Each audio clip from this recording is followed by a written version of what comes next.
Mga kapuso, sa nagpadayon nga regional TV sa paglusad sa Kapuso Masterclass Series, laing usag syudad ang gibisita sa grupo. Nanahigayon na dito sa Dagupan City, Pangasinan. Ubay-ubay ang mitambong ug daghan usab ug nakatunan ang mga batan-on sa maong kalihukan. Ani ang mga detalye?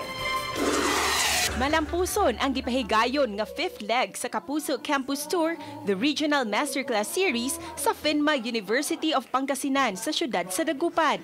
Giila ni GMA Regional TV Vice President and Head Oliver Victor Amoroso ang ligon nga panag-uban sa GMA Regional TV ug FINMA University of Pangasinan alang sa nagkaduol nga 2019 national and midterm elections. Giatangan sa mga estudyante ang mga panelists.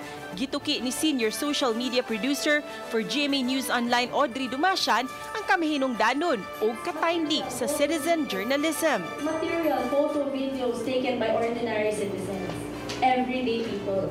What is newsworthy? That's the more important question. Gipaambit usab ni Mark Roland Romas, program researcher sa top-rating public affairs program si GMA, ang kapuso mo Jessica Soho, ug recipient si GMA Network Excellence, ang iyang paningkamot sa pagtuon. Ano yung pinaka-common at pinaka-usual na term na naririnig nyo sa KMJS?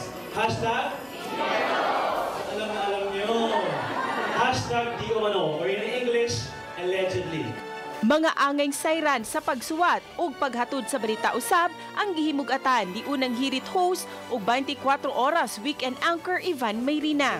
May mga time-honored principles and guidelines in good journalism that will never go out of fashion, regardless kung ano man ang technology dyan, kung ano mang social media platform pang lumutan dyan. Usa-usab sa mga panelists si Joan Punsoy, co-anchor sa Balitang Amiyanan. Iyang gituki ang kamahinungdanon sa local news ngadto sa komunidad. Uban usab dinhi ang pagpakatap sa maayong buhat pinaagi sa kampanya sa regional TV nga #SpreadKindness. My local news matters. Hashtag InfoSource. It is the main source of information, the easiest access for information in local and regions. Samtang gipaambit ni Johnson Badawi, usa ka licensed psychometrician, ang pagsabot sa managlahing kultura sa nasod sa iyang Building Global Communities Talk.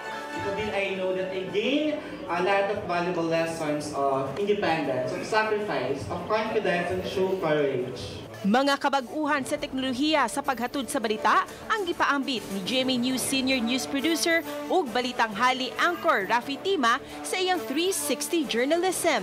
We saw the rise of social media and the decline of print media. And in 2007, we saw the birth of the real smartphones. Samtang nahatagan usab og higayon ang mga estudyante nga makapangutana sa mga panelists. Gihimug-atan ni RTV Vice President and Head ang importansya sa saktong pagpili sa mga kandidato. Today's event is a major component of the network's election advocacy. Pusuan ang totoo, which is a call to stand for what is true, to fight against corruption and disinformation, and to choose leaders who will truly serve our beloved country. Dungan usab nga gihimo ang #Pusuan ang totoo hand gesture. Nagsilbing host sa kalihukan ang main anchor sa Balitang Amiyanan nga si CJ Turida o co-anchor Jasmine Gabriel Galban. Cecil Kibod Castro, Balitang Bisdak.